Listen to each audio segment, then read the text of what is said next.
Okay, welcome back. This is our second Maya intro. In this intro, we're going to talk a little bit more in detail about how to modify shapes.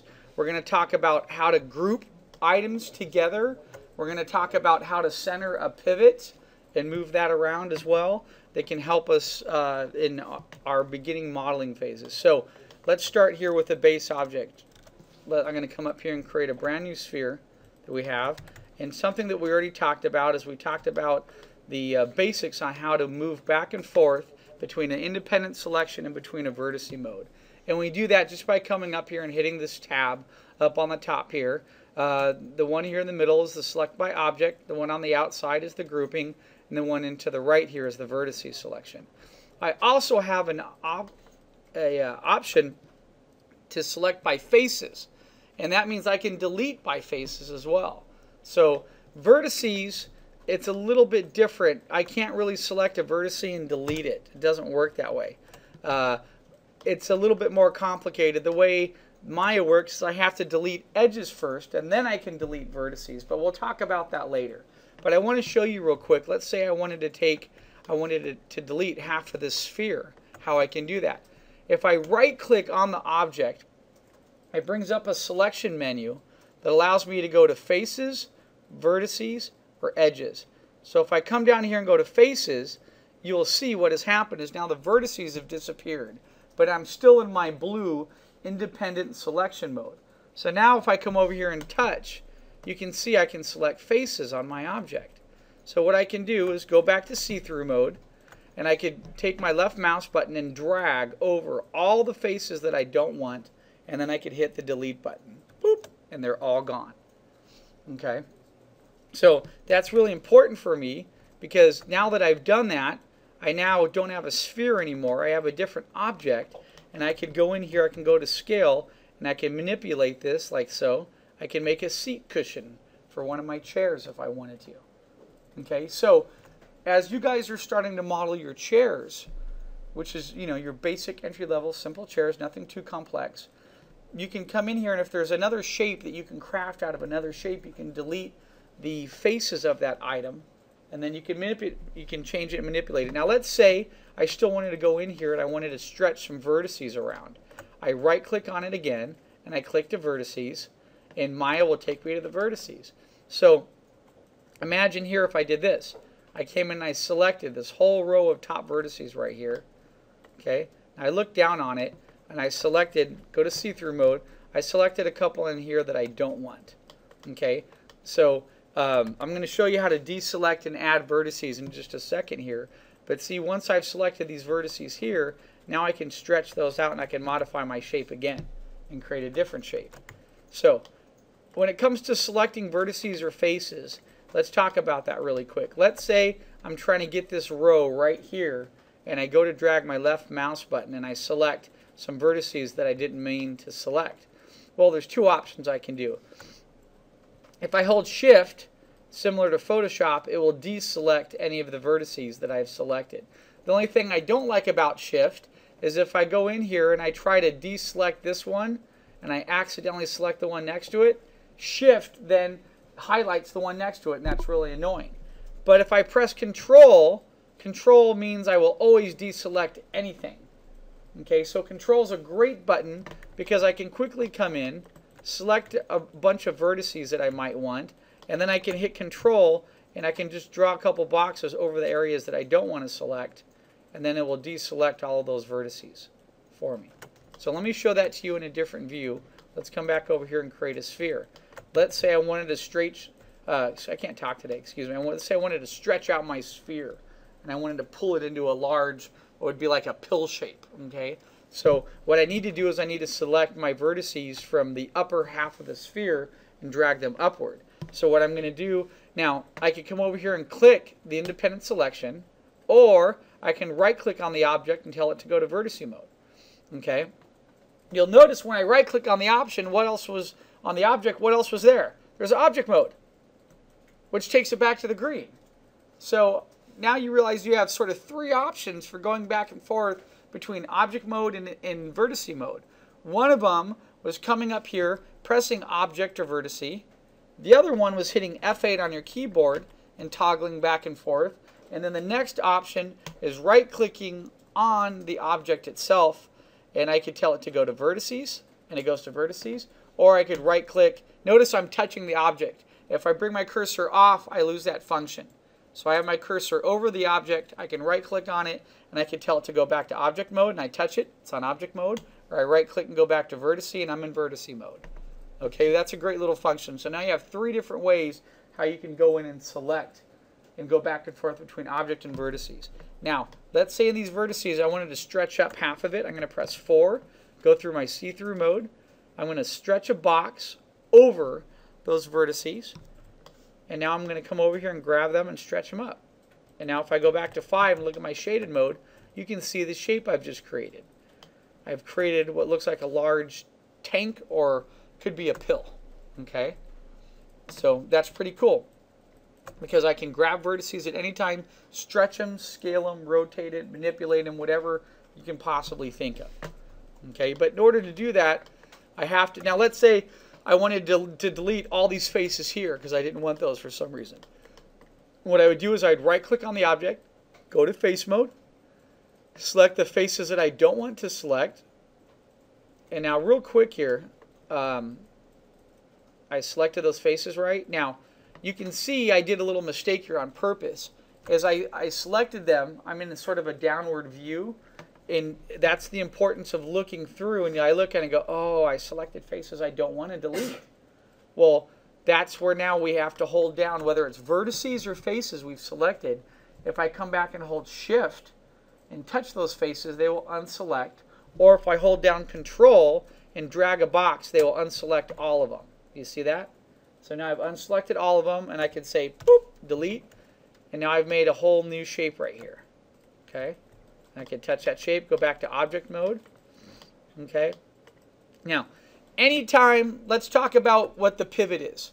The pivot, does anyone remember, is my controls that are inside that object. I've just modified my object, but my pivot is still down below. Do you see that? I have modified my object, and I have made my object much larger right now. But my pivot, when I go back to object mode, is still in the bottom center. And there are going to be times when we modify our primitive shapes and make a really cool shape to use, but my pivot is still off key. My pivot is back to the original history of when I created the object. So what I have to do is I have to tell the pivot to be centered back in the object. To do that, I go under Modify, and I scroll down here to Center Pivot, and I tell it Center Pivot. And when I do that, look at what happens. Boop! It snaps the pivot to the center of the object. That's really handy for me, because there might be a time when I'm working and I'm going to have this. And my pivot ends up being way off to the side. And then I want to get my pivot back. Well, that's a real pain in the butt, right? So in order to get it back, I come under Modify, and I go down to Center Pivot. A little bit later, and probably maybe next class, or maybe a couple classes from now, I'm going to show you how to create a hotkey. A hotkey gives you the ability, instead of having to go up to the menu bar, you could program a key to your liking, to the way that you work. And for me, I have the center pivot is C. So whenever I'm working, if I have my pivot off to the side, I just hit C and it snaps right back into the object. Saves me a ton of time. But you can also do that same thing going up to the menu bar here and scrolling down to change and modify it. All right, so let's say I have my object here. We just talked about modifying the pivot. Let's say for some reason I've created an object. I want to show you another benefit of using that pivot. Okay, so who here knows anything about radiuses? You guys know what a radius is? Radius is the center point of a circle. So remember how I had the option to duplicate? Okay, I can take my pivot right now. If I hit the insert button on my keyboard, I can grab the pivot and move it with the arrows to where I might want it. I can hit insert, and I've now placed my pivot off to the side here. I can now hit Control D for duplicate. I can go to rotate, and I can shift that item and move it over. I can come over here, touch the channel box layer editor to put it exactly at 90. Okay, then if I hit Shift D right now, Shift D will remember the last move that I just did, and it will duplicate it. So watch. Boop, boop. See that? So that's a really cool feature for using your pivot. It allows me to duplicate an object, and I could rotate it. Now, what would be a good circumstance in which I would want to do that? Those of you, the newbies, that are building the chairs, if you had one leg stool of a chair, and you wanted to duplicate that one leg and use it 3 more times, this is how you would do it. You could take the pivot, you could move it off to the side, and then you could duplicate it, you could rotate that guy 4 times. That's one way. There's numerous things to do, so numerous ways to do it. I could also just duplicate it 1 more time, group 2 together, and then duplicate those 2, and I would have 4. So that's another object. Okay, so some of that was really quick because some of you were like, wait a minute, that was a little too fast there. I will go back to that. If I have my pivot that is off-centered off of my object and I want to bring it back, I come up here to modify, and I'm going to tell it to center pivot, and then my pivot snaps right back. Okay, that's really important right in the beginning for me because that allows me to make quick changes. Okay, let's go in here and take a look at, I want to do a little reminder to you guys about some of the other shapes that we can create, our core primitives up here. So let's go up here, let's create a cylinder. Okay, now in the cylinder it asks me to drag down on the ground, then it asks me to drag this up. Alright, once I get this up, there's my basic cylinder, and I have the same options. If I come over here and look at my cylinder, I could come over here and I could touch the top, and I can scroll down here under axes and I can make adjustments. Now check this out, this is pretty cool. Maya has this really neat feature where instead of entering a number, I can touch the word subdivision axes, and I can middle mouse button drag, and it'll go ahead and do it for me real quick. You see that? So all I did, instead of entering a number, of placing the number 38 in there, I just came over, I touched subdivision axes, middle mouse button, and I can drag, and it allows me to quickly make those changes, and you can see the number jumping up, right? Okay, so it's the same thing if I came to the height ratio. See that? I can middle mouse button drag. So I have a couple options there that are pretty neat. I didn't show this to you guys before, but I'd go over them right now.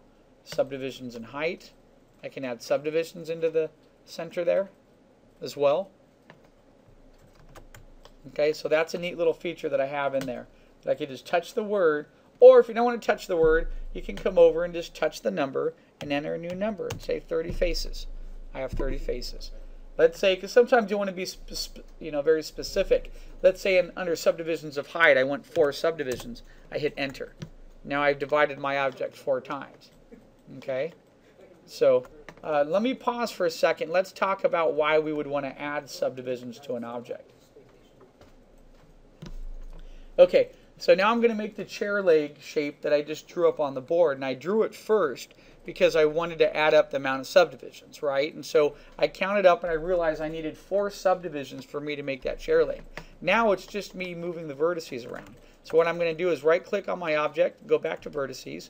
I'm going to select this upper echelon of vertices. I'm going to drag them up. What I like to do is get about the rough idea of the height of the item that I want to make, right? And then look at the first part. So I have a vertices that sort of come down to about here. And then I have a row of vertices that come in like this. So I can bring that in, bring that up there. And then if I come down, I grab this next row of vertices. And I'm going to bring those up to about right here. Okay. Now, I had that little indentation. I don't have that here. I only have one line there. So what I realize is now I need to scale this down as well. Get that. I'm going to look at these lines right here. Make sure these lines look like they're vertical. So right there, that's not vertical. That's too much. Right there, they look vertical. Then I'm going to come back and I'm going to grab the last set of vertices here, and I'm going to bring those up. You see that now? Now I have something very close to the shape that I just drew on the board. I'm going to scale from the middle a little bit. Then I'm going to come down to the very last end here, and I'm going to scale those down like so. You see that? And now I made a chair leg. So you see that chair leg up on the board that I sketched. It's really, really helpful whenever you make something that you think about the subdivisions that are going to be inside the object that allow it to change. Okay? Without the right amount of subdivisions, I won't be able to make it. So this is pretty much exactly my chair leg right here. So what I can do is go to object mode, click off of it, and I can look. There's my chair leg. All right? Which is pretty cool. Something I'm going to throw at you really quick, but I'll talk about it a little bit later, is I want to introduce you to the 1 and the 3. 1, 2, and 3. Okay? Look at what happens to my shape when I press 3. It gets smoothed. There's a smooth option when I'm modeling shapes, but I'll talk about that a little bit later. I have had a couple students this week hit those buttons by accident. There's an option that enables us to model in what we call low poly, and then we can hit number 3, and it smooths the shape for us and shows it what it would look like if it was nice and rounded. Okay, but right now I'm going to go back to 1, and 1 keeps it nice and squared out for me. Most of the work we're going to be doing for the first project, the second project, we're just going to be using button 1. We'll get into button 3 a little bit later, but in case you happen to be working and you go, whoa, wait a minute, what happened? It's smooth. Well, wait a minute, I got some weird frame around it. That's because you hit 1 or 2 or 3. If I go back to 1, it takes me back to my original block low poly mode. Okay? All right, so that's my chair leg. Now, I want to show you something new, another cool little feature that Maya has called soft select. Okay? Let's say I want to get this shape right here. Let's say I have my cylinder, but I want to get this type of shape that's nice and smooth like this. What does that mean that I have to do? Well, if I come back over here and if I create a tall cylinder, that means first of all I'm going to have numerous subdivisions in there in order to have the walls being nice and smooth. So I'm going to draw up here on the board. This is the shape I want to create now. Right? So I could go in there and I can make a rough estimate how many subdivisions I'm going to need in here. 1, 2, 3, 4, 5, let's say 6 to hold that shape together. So that's 6. So I usually going to come over here under subdivisions of height. I'm going to enter 7 because then I have 1, 2, 3, 4, 5, 6 shapes that are in there right now. Okay, but what sort of stinks is that now I have to come and move every line of vertices separate, right? Well, Maya has a great little option for us to do that in a team effort. I'm going to show that to you. It's called soft select. So this is how we use soft select. What we do is we come over here and we double click on the move tool right here. So I'm going to double click this move tool and it brings up tool settings for that move tool.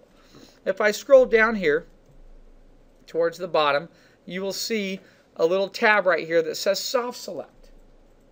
If I select soft select right now, and I come over here to my object and I go to vertice mode, well, I'm in faces though, so I'm going to right click and tilt to go to vertices.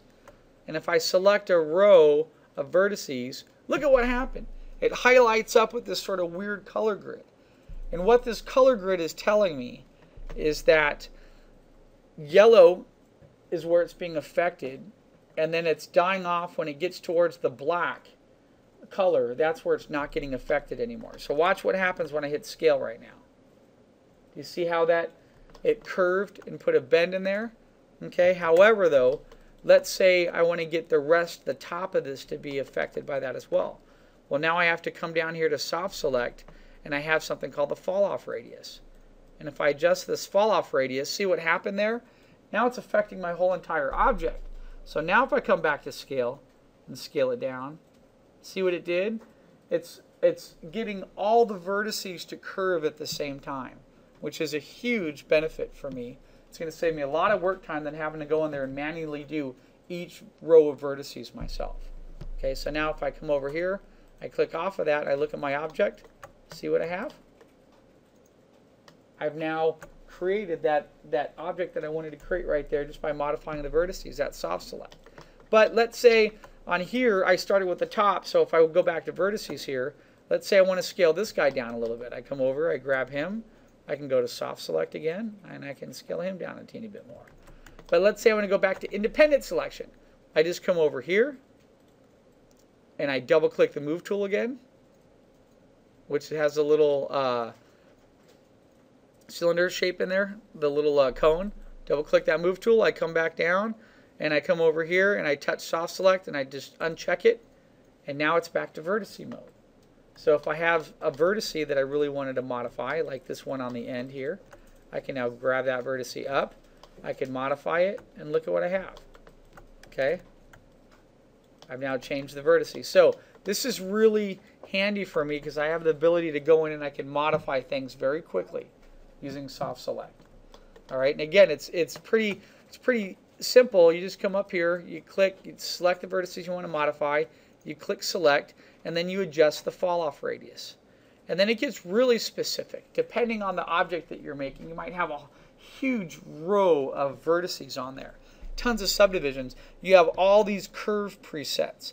These curves are based on sort of like an algorithm that allow you to modify how the selection process works. But that's a little bit more advanced. For right now, you can jump in and you can use this to your benefit. Now, check this out. In the side here, in this move selection, you will also notice this. Let me create a sphere right here.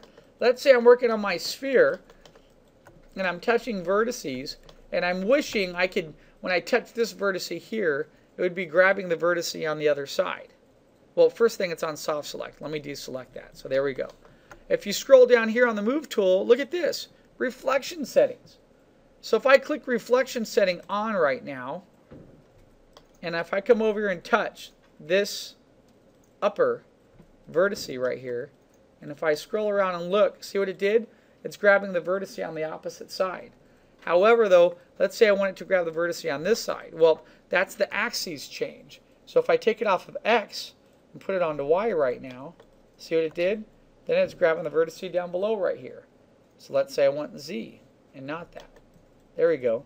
Now when I touch here, it's selecting the vertice on the opposite side. If I touch here, it's selecting the vertice on the opposite side of my object. So I have that option. For some reason, if I'm modifying something and I want to use reflection settings, I can come in here and turn this on accordingly too. So this is some pretty basic options here that allow me to modify some of my objects a little bit more. It's very user-friendly, very simple. Okay, and it's just, they call that soft select. So again, let's say I stretched out part of this, and then let's say I wanted to put a curve in there. I can then come over here. I can put this on the soft select. I can right-click this on the vertices. I could come in here, select a middle row of vertices. And now, again, soft select, I can see where it fades off, where it's not going to affect my object. So right now, if I come in here and I scale from the middle, you can see I'm bending it only in the middle right there. Okay? So if I want to scale this right now and affect more of the object, I have to adjust the fall-off radius. I grab the fall-off radius, I move it to the right a little bit more, and voila, now I can see how much more of the object I'm affecting. And then I could come here and I can scale this down a little bit more. Even scale it out. So this enables me to make some really cool, fascinating shapes very quickly. Let's say I want to get just this row here to adjust. I knock back the fall off radius just to the end here, and then I come in and I scale that row independently like so. So now if I stop, take it off soft select, right click, go back to object mode, come back and look, I can start to create what I would call some of you might not know this, but it's called a spindle of a chair. So you know those old-fashioned chairs that have that rounded piece of wood that's been carved out, they call it a spindle.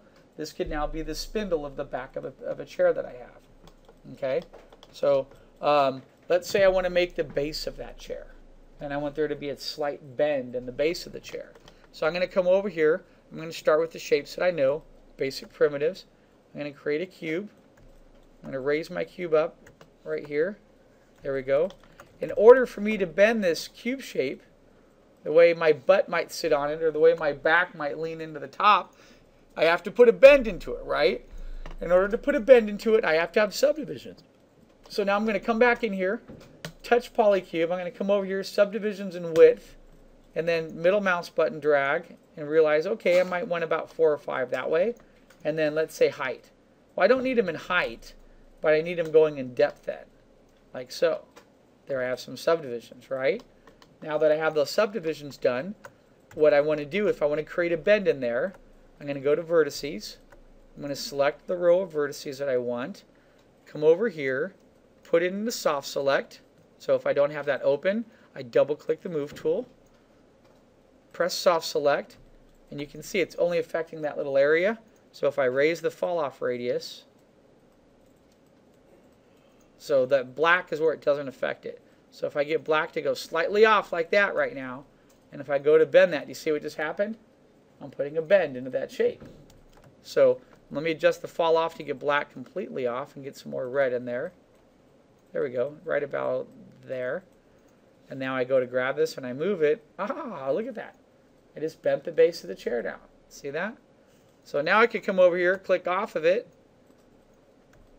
go back to object mode, right click. Look at what I've made. I've now bent a shape to make it look like my butt could sit on that.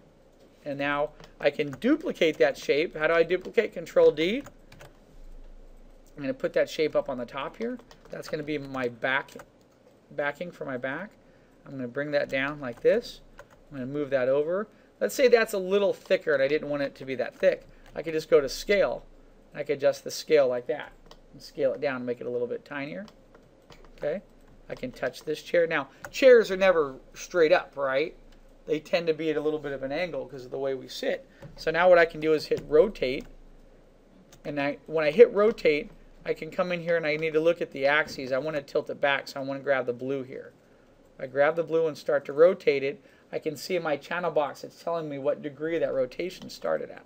So if I look at it, I can tell that I've rotated it. That's, let's just say this was -10, let's say. This is why this is a benefit for me, is having this channel box. I just rotated this -10. What does that mean? Well, it means I want to rotate the top at -10. So now I come in here, I grab that same axis, the same direction, which is a yellow. However, though, I don't have the number 10 in here. It's going back from 90. So what would 90 minus 10 be? 80. So if I hit 80, whoop, there it is. I've now rotated the backing of that chair. I can get that to fit in right here. Then I could select that. I could duplicate it. Control D. I move it over one. I want to get my spacing to be exact. Okay. And then if I hit Shift E. Shift E repeats the last action I just did. Boom, boom, boom, let's say. However, though, I have a bend happening in my chair. So first of all, I have 5 spindles here for my chair. So what I'm going to do is I'm going to center these objects right here. And then I'm going to hit scale. Scale them out a little bit more so it fits to my chair. And then I need to move because look at what this is doing. See, this is bending this way. So what I need to do is I need to move these two at the same time. How do I select 2 objects? I select one, and then I press Shift and select another one. Shift is always the general, even in Photoshop, it means to add. So I've selected both those. Now I'm going to grab those 2. I'm going to move them back a little bit, like this. I'm going to select this middle guy and move him back, like so. Oops. There we go. So now I have the basics for the back of my chair. So let's look at this part of the chair. Oh, there's not enough room there for my butt to sit on there, right? So I need to pull it out a little bit more. I'm just going to go to scale, and I'm just going to scale out the chair a little bit like this. And then I'm going to go to W and move it back over like that. That easy. See that? I've started the basics.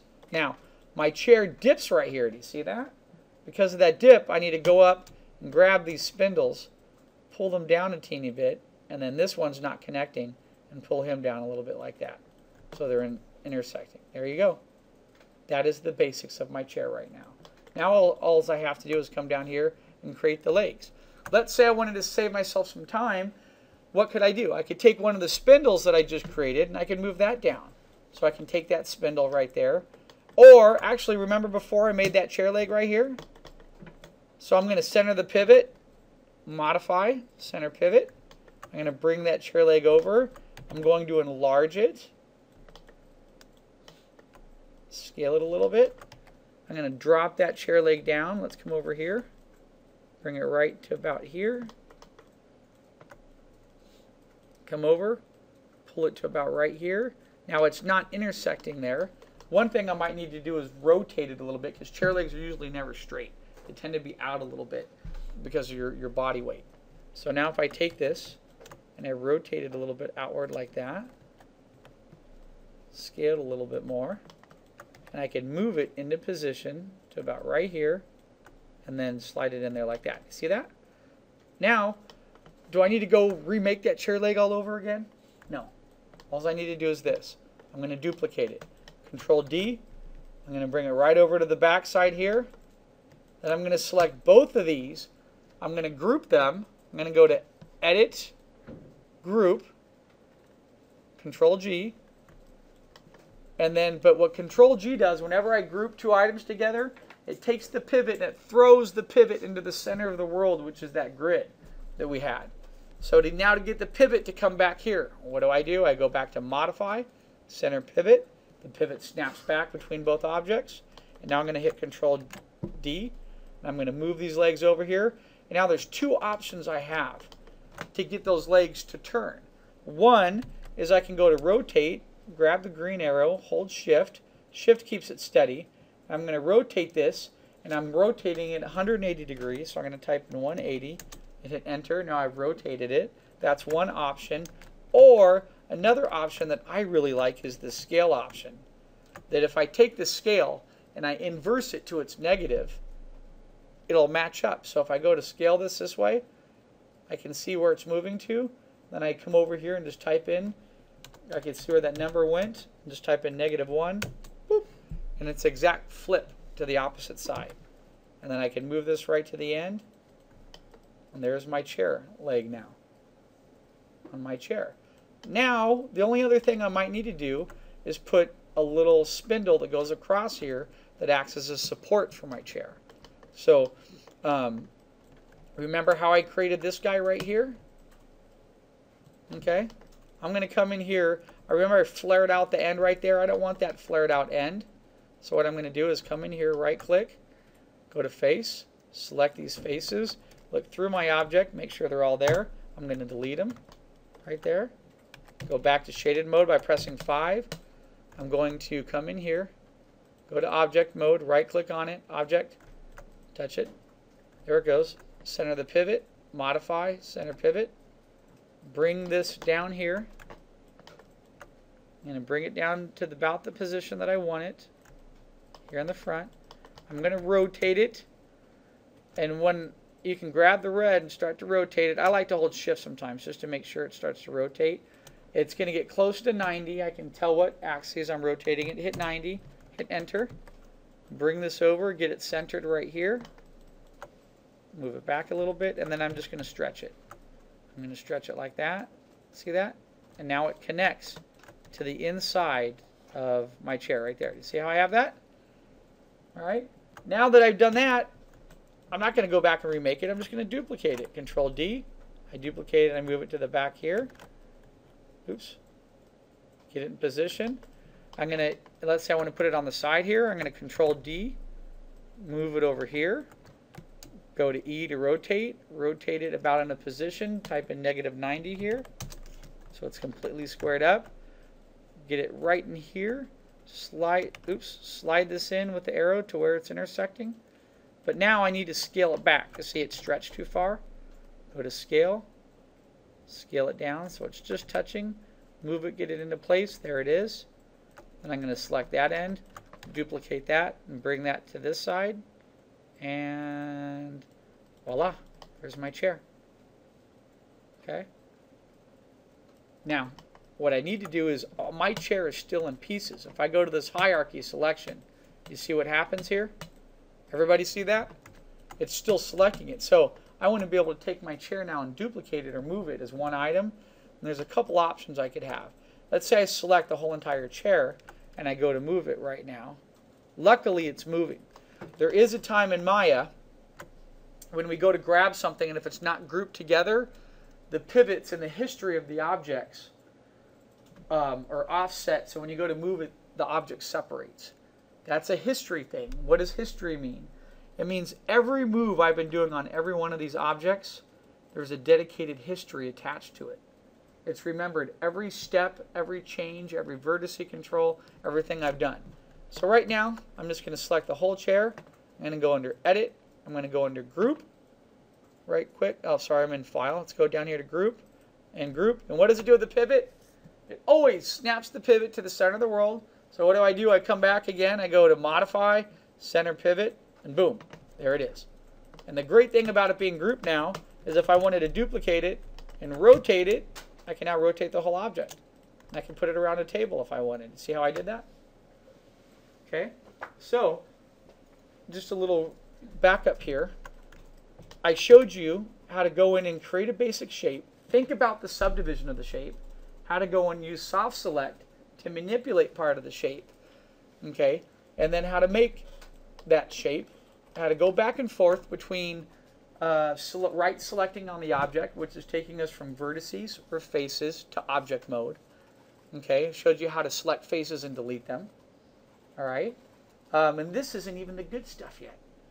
The good stuff comes probably next class, where I'm going to show you how to do booleans and cut into other shapes. That's really fantastic. Okay, but for right now, when I made this shape, let me touch the key shapes that I had to make this chair. So this is the important part of modeling and starting off using any 3D application is my time saving, thinking about to make this chair, I only had to make this shape, that shape, that shape, and that shape. That's it. That's 4 shapes to make that chair. Does that make sense? The rest of it was all duplication. So before you make anything, it's always in your best interest to do a little sketch and to think about what is the object you're going to make and what shapes can I duplicate and reuse to save yourself time. If you want to go in and make every single spindle, that's going to take me a lot of time because I have to get everyone to match. I don't need to make every single spindle. I only need to make one, and then I can duplicate it and reuse it again. And then I can make this chair. All right? Okay, so the last thing I want to show you very quickly is I want to show you what the group option is. To bring up, we have this wonderful window called an outliner. There's 2 ways you can bring it up. One is I go under Window, and I come up here and I touch Outliner, and it brings up my outliner for me. The other way I can get it up is if I come over here, remember I had my perspective view, 4 views. If I come down here, I see the perspective icon with the outliner next to it. And if I hit this button here, it brings up my perspective view with the outliner. What's really nice about the outliner is anything that I've created in my world is listed in here. And so you can see right now, if I touch this object right here, it highlights group 4. Well, if I touch with my hierarchy selection, group 4 is that chair. So I can come in here, double tap on that, and I can call this chair. We call this labeling. This is something that's really important that you do in part of your workflow, is you label part of your process here. But when I open up my chair, look, it's 1, 2, 3, 4, 5, 6, 7, 8, 9, 10. There's like 15, 16 pieces there. I don't know what's what. So to save myself time, what I can do is I can come in here, go back to independent selection, and I can select all these. And you see how all those got selected inside my group right there? I can hit Control G, and it grouped it inside my group, and I can touch that and call that spindles. Boom. Now I can come over here and touch the top, and I can come over here and I can touch that and call that chair back. I can come over here, touch this, and I can call that chair base. And then I have that. Oh, well I have, let's go, I'm on independent selection. I can press Shift and touch all of these other 4, hit Group, center the pivot, and I can call those lower cross support. Okay. And then I have a couple more groups here. Oh, I have those ends. Those are the legs. I can group those. And now I can call those chair legs. Chair legs. So now I can come back up here and I can hit the minus button and close it. So that chair right there has everything labeled now. So if I click chair, I know how to get to the base. I know how to touch the chair back, the spindles, the lower section, everything's there.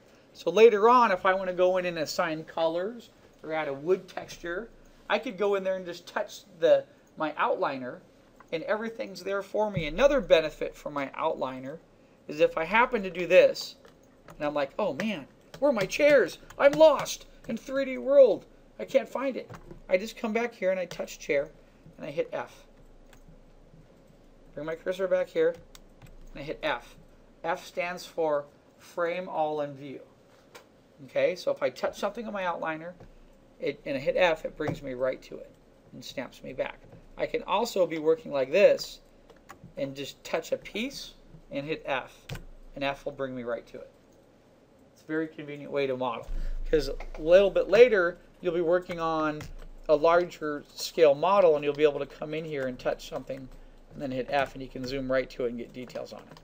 Okay, now I just grouped this chair right here. See that? That's completely grouped. This chair is not grouped. Do I really want to go back in and relabel that whole entire chair right now? No. I'm going to delete it, select the chair that's already labeled and grouped, and hit Control D and duplicated it. Oops. Right here, and I move it over. And now if I open up that chair, it has all the same duplication and all the relabeling that's inside there. Okay? So that's what's important to me. All right, so we've talked about faces, vertices, soft select, centering a pivot today, and grouping to move objects, hierarchy selection, deleting faces, and last but not least, bringing up the outliner and being able to select and group objects in the outliner and being able to relabel them in the outliner. Quite a few things. So I don't want to get you too confused. Okay? But we're going to go ahead. I'm going to stop this part of the lecture right here, and we'll call this our Maya intro number 2. And go ahead and just work from this point on making variations of chairs. What I'm trying to get you to do right now is trying to get you to learn through repetition. We are going to make a chair, and then you're going to take a couple of your chairs and you're going to make a rocket chair. You're going to make a rocket system. Now, I always get this question. You can make a couch. A chair and a couch are in the same family. So if you want to make a couch, you can make a couch without any problems. Okay? At the next class, I'm going to show you how to do what's called a bullion and extrusion, which is going to change how you make shapes. Some of you, right now, we're going to try to make a couch. You're going to feel really frustrated with it. We'll stick with the chair for now. We'll make the couch next class. It'll be a lot easier to do. Okay? I'll walk you through some steps. But go ahead and make a couple chairs today. Have fun modeling. And I'll go ahead and try to get this demo produced for you.